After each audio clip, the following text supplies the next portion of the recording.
Kazino Admiral lošimo automatai. Lošimo automatai. Lošimo automatai. Kazino Admiral. Nesaikingas lošimas gali sukelti priklausomybę. Sveiki. Kauno Žalgiris sukūrė dar vieną stebuklą šiame sezone. Antrąjį kartą sugrįžta iš -20 taškų deficito. Šį kartą prieš Paryžiaus komandą. Prie viso to, tokių amerikietiškų kalnelių nežinau, ar apskritai yra buvę kauniečių istorijoje. Iš -20 į +10 ir tuomet vėl į lygų rezultatą, tik tais tam, kad Silvenas Francisco įmestų dar vieną lemiamą metimą. Tiesiog fantastiška buvo tai, ką pamatėme Kaune, todėl nieko nelaukdami kelkimės į tai, ką pamatėme Kaune, o tiksliau tai, ką pamatėme antroje mačo pusėje. Aptarsiu ir tai, kas darėsi pirmoje, kodėl Žalgiris krito į tokią duobę, bet žinoma akcentai ant įspūdingo sugrįžimo ir lemiamų akimirkų. Ir kaip visada, prieš žiūrint, nepamirškite paspausti like bei prenumeruoti kanalą, kadangi beveik 60% paskutinių metų žiūrinčių to vis dėlto dar nėra padarę. Ačiū Jums labai. Po pirmosios tragiškos mačo pusės turbūt buvo sunku to tikėtis, bet Žalgiris iškart spurtavo 14-0. Ir kaip ir dauguma komandų, iš pelenų kauniečiai pradėjo kilti dėka agresyvios gynybos. Pozityvius ženklus mes pamatėme jau pirmoje atakoje, kuomet vietoje kosminių erdvių, kurias TJ Shortsui palikdavo Žalgiris per pirmasis 20 minučių, pamatėme, kad TJ net sunku pasidarė kamuolį priimti. Arnas neleidžia Jantinonui lengvai kvėpuoti, iš antro karto TJ Shortsas visgi priima kamuolį ir pick and rollo metu prieš jį yra taikoma step-auto gynyba. Tačiau tiek Igi, tiek Arnas baudos aikštelėje laiku prie Kevariso Heiso ir Dovis vėl neleidžia TJ Shortsui prisijimti kamuolio. Tai yra Žalgirio pergalė, pick and rollą turi žaisti Tysonas Wardas, čia dar vienas step-autas ir vėl Arnas laiku ir vietoje baudos aikštelėje ir jis perima šį kamuolį. Kita ataka prasideda Paryžiaus kamuolio sukimu aplink tritaškio liniją. Žalgiris ir Dovis Giedraitis puikiai žino, kad po pick and rollo kamuolys turi grįžti Shortsui į aikštelės vidurį. Tačiau iš derinio žaisti kauniečiai jiems neleidžia. Tik Flair užtvaros dėka TJ Shortsas priima kamuolį, bet Dovis Giedraitis čia puikiai atstovi 1-prieš-1 gynybos situacijoje, neprasižengdamas ir išforsuodamas šitą sunkų metimą. Kitas stipriai prie sugrįžimo bei vėliau prie 10 taškų persvarų susikūrimo prisidėjęs dalykas buvo kova dėl antrųjų šansų. Paryžius paskutiniu metu, o ir iš tikrųjų tai visą sezoną, yra viena iš prasčiausiai dėl gynyboje atšokusių kamuolių kovojanti komanda. O prieš kelias savaitės Fenerbahče pasiėmė net 30 antrųjų šansų, taip, 30 jūs išgirdote teisingai, būtent prieš Paryžiaus komandą. Žalgiris trečiąjį kėlinį pradėjo su 7 atkovotais kamuoliais puolime po 9 netaiklių metimų. Tai yra puikus procentai ir prie to labai smarkiai prisidėjo būtent kauniečių taktika kovojant dėl atšokusių kamuolių puolime. Šiai taktikai esu skyręs net ir atskirą video, o čia puikus to pavyzdys. Vykstant tritaškiui Giedraitis iš aikštelės kampo nebando užbėgti savo tiesioginiam oponentui prieš nosį, bet atsistoja tarp jo ir savo ginamo krepšio maždaug 3-4 metrus nuo to krepšio, į kurį meta jo komandos draugai. Tai yra vidutinis atstumas, į kurį atšoka kamuolys po netaiklaus tritaškio ir tuo pasinaudoja Giedraitis ir iškart po jo Francisco, kuris pelno savo pirmuosius taškus. Šiaip jau jeigu sąžiningai, turbūt ir jūs nesitikėjot būtent tokio įspūdingo mačo prieš Paryžių ir buvom paruošęs video apie Silveną Francisco ir kodėl jis vertas kiekvieno cento, kurį jam Žalgiris sumokės ir kitais metais ir galbūt dar kitais metais. Be to video dar teks palaukti, žinoma, kadangi nemanau, kad jūs būtumėt supratę, jeigu būčiau paleidęs dabar video ne apie būtent šias rungtynes, o apie tiesiog Silveną Francisco. Tai būtent po to metimo Francisco užsikūrė ir ėmė siautėti viename derinyje, o to derinio Paryžius, sakyčiau, kaip ir neišgliaudė iki pat rungtynių galo. O tas derinys buvo paprasčiausias double dragas arba 2 užtvaros Silvenui Francisco. Ir kadangi prie Silveno yra Tysonas Wardas, antrosios užtvaros metu jis tiesiog keičiasi su Mika Jantinonu, kuris yra panašaus ūgio. Birutis čia tada kyla, Žalgiris bando prigauti Paryžių su netikra užtvara, bet galiausiai tiesiog Francisco žaidžia 1-prieš-1 ir čia puikus jo sustojimas ir vėl sprogimas, kadangi Tysonas Wardas tokiu būdu pasitraukia iš prasiveržimo linijos ir Francisco gali apeiti aukštesnį ir lėtesnį Jantineną. Žalgiris ir po minutės per daug nieko nekeičia, vėlgi 2 užtvaros, bet Tysonas Wardas abi jas kerta per apačią. Ir kadangi Francisco jau yra pataikęs kelis metimus, jis čia labai drąsiai, pažiūrėkite iš kaip toli atakuoja po driblingo likus 19 sekundžių. nelabai ką gali ir padaryti. Visa tai įvyko vos per pirmasis 3 trečiojo kėlinio minutės ir Žalgiris jau rungtynėse. Net ir minutės pertraukėlės Thiago Splitteriui nelabai ką ir padėjo. Toliau Žalgiris vertė Paryžių jaustis nepatogiai dėl savo agresyvios gynybos, toliau jas laužė, toliau juos versdavo mesti nepatogius metimus ir bėgdavo į greitą puolimą po to.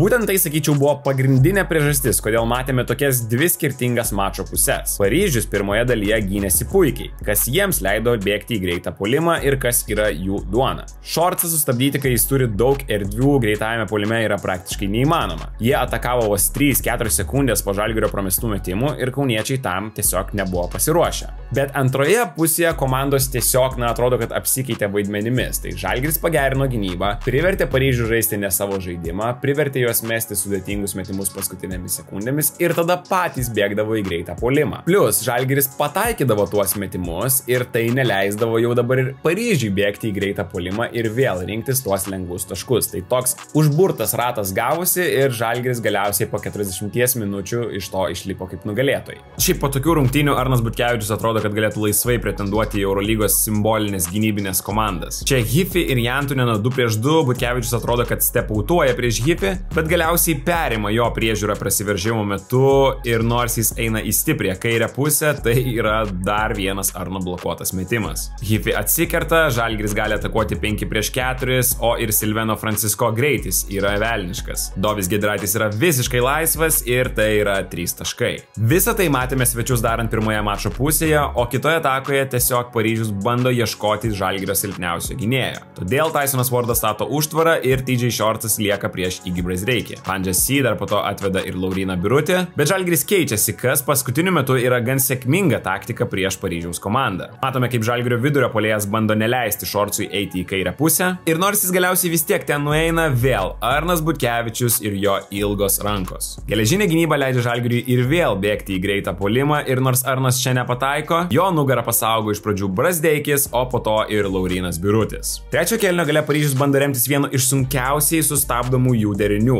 Netikra užtvara tarp puolėjo ir gynėjo, ataka, kuri jiems sukūrė nemažai taškų pirmajame tarpusavio mače. Bet Brazdeikis čia puikiai uždaro Malcolmui dešinę pusę, šis suklumpa ir tiesiog pasižiūrėkite, kaip Žalgiris krenta ant parketo. Dar viena 5-4 situacija, Dunstonas čia sužaidžia labai protingai, atiduoda perdavimą ir dar tuo pačiu užblokuoja Jantuneną nuo bandymo apsaugoti savo krepšį. Ir galiausiai dar vienas pavyzdys, kaip gera gynyba padeda kurti gerą puolimą. Hifi bando atakuoti Bryantą Dunstoną, bet to Paryžiui nepavyksta padaryti. Galiausiai viskas virsta tiesiog į Nadiro Hifi 1-1 prieš Silveną Francisko ir čia geriausia iliustracija Francisko atletiškumo. Dviejų prancūzų dvikovą laimi būtent Silvenas ir būtent dėl geros gynybos puolime susikuria poziciniai neatitikimai. Olanovas jau atakos pradžioje prie savęs turi Nadirą Hifi, šis eina iš priekio, Bryantas Dunstonas į tai reaguoja ir žaidžia high-low ir kadangi tiek Shortsas, tiek Kevariusas Heisas šiek tiek bijo to perdavimo baudos aikštelę, Sirvydis yra pakankamai laisvas ir drąsiai atakuoja iš toli, vos tik gavęs kamuolį. Žalgiris taip prigavo Paryžių, kad gal net atrodė ir per vieną kėlinį pavyks išspręsti visas rungtynes. Ir toliau varžovai nesukurdavo nieko, atrodė pasimetę, o Žalgiris toliau darė gerus dalykus ir darė, miksavo tos dalykus, nedarė vieno ir to paties tik tais dalyko, bet buvo ir greito puolimo, ir atkovotų kamuolių puolime, ir gražių įžaidimų 2-2 situacijose. Net ir prieš stepauto gynybą. Ir galbūt pasikartosiu, bet vėlgi, paskutiniu metu tikrai yra matomas akivaizdus progresas, ypač iš Silveno Francisko, taip kaip jis atiduoda kamuolį tose situacijose. Po dar vieno Paryžiaus netaiklaus metimo trečiojo kėlinio viduryje, dar vienas ankstynas Francisko ir Biručio 2-2. Čia stepautas iš varžovų ir pasižiūrėkite, kaip Francisko greitai reaguoja. Puikus perdavimas Laurynui Biručiui ir kai tu taip giliai gauni kamuolį ir kai tavo ūgis yra 2,15 m, daug problemų čia nėra. Labai panaši situacija po kiek mažiau nei minutės. Vėl Francisko su Biručiu, 4 kampų pick and rollas atakos pradžioje ir šį kartą prancūzas nepamato to perdavimo į trumpai nusileidimą. Tai ne problema, kamuolys grįžta iki jo ir jis nusprendžia dar kartą pasirodyti prieš savo tėvynainius. Francisko prieš Hifi, nuostabus tiesiog hesitation pagazdinimas, kad jis mes į krepšį ir jau po pirmo driblingo Francisko žino, ką daryti. Jis žino, kad ateis pagalba, kamuolys virš lanko ir Laurynas Birutis neturėjo lengvesnių taškų šį vakarą. Skirkime šiek tiek dėmesio ir naujokui. Isaiah Wongas taip tyliai ramiai, bet prašau, sužaidė beveik 20 minučių ir bent jau man paliko tikrai gerą įspūdį. Nepersistengė, darė mažus dalykus, kai reikėjo įmetė, kai reikėjo atkovojo kamuolį puolime, kai reikėjo blokavo TJ Shortsą greitoje atakoje, kai reikėjo apsigynė, kai reikėjo padavė save ekstra perdavimą ir Ulanovas po to įmetė 2 taškus vienoje iš svarbiausių rungtynių atakų. Ir kai Silvenas Francisco taip siaučia šalia jo, kitokių dalykų nelabai reikia. Tikrai nereikia taškų 1-1 žaidimo iš dar vieno žaidėjo. Galbūt kitose rungtynėse. Kazino Admiral lošimo automatai. Lošimo automatai. Lošimo automatai. Kazino Admiral. Nesaikingas lošimas gali sukelti priklausomybę. Čia po minutės pertraukėlės Andrėja Trinkieri nieko labai elegantiško nesugalvoja. Tiesiog paprasčiausias 2-2 ir po trumpo stepauto Wongas tiesiog atakuoja Nadirą Hiffį. Panašiai, ką matėme darant Silveną Francisco. Gražus sustojimas čia ant 2 kojų baudos aikštelėje. Varžovas mažesnis, varžovas šiek tiek silpnesnis ir tai yra 2 taškai.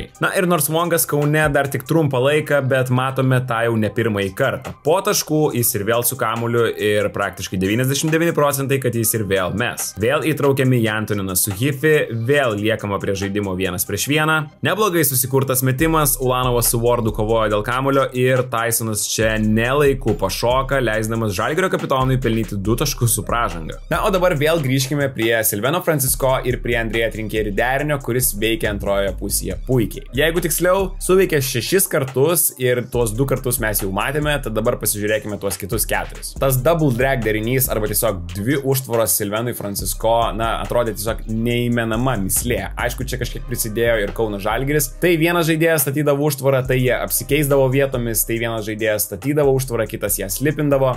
Paryžiaus komandai tikrai nebuvo lengva ir tai labai aiškiai matėsi. Jeigu suveikė 2 kartus, kodėl negali suveikti ir 3? Šį kartą Francisco dengiantis Hiffi eina per viršų, jį pasaugo ir Kevariusas Heisas, o dėl to Jantoninas turi pasaugoti Dunstoną. Ir čia nuostabus Francisco perdavimas. Ir veteranas čia susitvarko su buvusiu Žalgirio žaidėju. Vos po 10 sekundžių ir vėl tas pats. Double dragas ir šį kartą Francisco renkasi atakuoti jau po pirmosios užtvaros. Jis atakuoja Jantoniną, sutraukia pagalbą iš Tysono Wardo ir Wongas čia gali mesti, bet siunčia papildomą perdavimą. Ulanovas puikiai atakuoja klauzautų situacijoje Nadirą Hiffį. Pražangos iki bonuso nėra ir tai yra 4 taškai iš to paties derinio per 40 sekundžių. Tačiau ir tai dar nebuvo pabaiga. Pasižiūrėkite, kaip čia pirmąją užtvarą aukštai stato Bryantas Dunstonas, Ulanovas slipina antrąją užtvarą ir Paryžius yra priverstas keistis. Šį kartą Francisco renkasi atakuoti iš toli, bet pasižiūrėkite, kad metimo metu Tysonas Wardas jau ėjo dvigubinti. Todėl Ulanovas yra laisvas, jį pasaugoti turi Nadiras Hiffi ir Isaiah Wongas lieka laisvas kovoje dėl atšokusio kamulio. Būtent po Žalgirio naujoką tas kamuolys ir nusileidžia, visiškas chaosas Paryžiaus komandos gynyboje ir dar 2 Wongo taškai.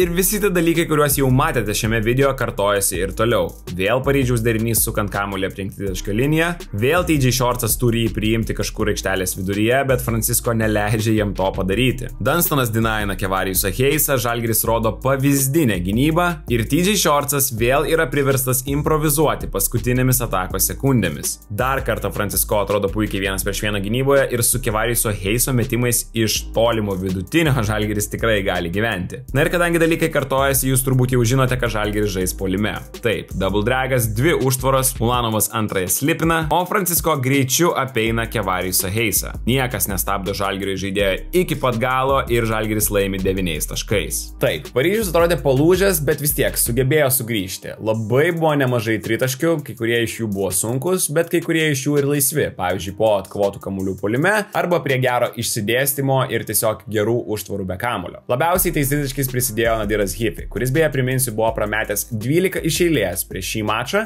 ir pataikęs vos 18% per paskutinės 5 rungtynes. Bet turbūt reikėjo tiesiog tikėtis, kad kažkada jisai pramuš ir tos rungtynės buvo ketvirtadienio vakarą. Čia dar viena gera gynyba iš Žalgirio, vėlyvas išsikeitimas, kadangi Maodolo įeina į baudos aikštelę ir Birutis čia atstovi puikiai. Maodolo yra priverstas nusimesti kamuolį, bet Nadiras Hiffi pataiko čia visiškai kosminį metimą, tiesa tokių jis yra pataikęs ne vieną šiame sezone. Kiek vėliau daug logiškesnis Paryžiaus tritaškis. Ankstyvas pick and rollas tuščiame kampe ir Wongas prasileidžia TJ Shortsą nuo užtvaros į galinę liniją. Giedraitis ateina padėti, Tysonas Wardas greitai susigaudo situacijoje, pastato užtvarą, kad Ulanovas Romanovas negalėtų išsikeisti ir bėgti prie Hifi, ir tai yra dar 3 Nadiro taškai. Buvo ir dar vienas neblogas Žalgirio gynybinis epizodas, kuris dėja nesibaigė sėkmingai. Aišku, gera gynyba kaip ir baigėsi atkovotų kamuolių gynyboje, kurio būtent čia ir pritrūksta. TJ Shortsas meta iš vidutinio, bet Isaiah Wongas čia kažkiek turbūt pasiduoda savo nekokiems įpročiams. Jis eina link krepšio, neatsitveria savo žmogaus, kamuolys tiesiog nukrinta Nadirui į Hifi į rankas ir šis ketvirtadienio vakarą tokias savo progas išnaudodavo. Žalgiriui lieka vos 3 taškai ir 1,5 minutės. TJ Shortso ankstyvas 2-2 ir Laurynas Birutis čia atsitraukinėja pasyvioje gynyboje, kol galiausiai yra priverstas išsikeisti.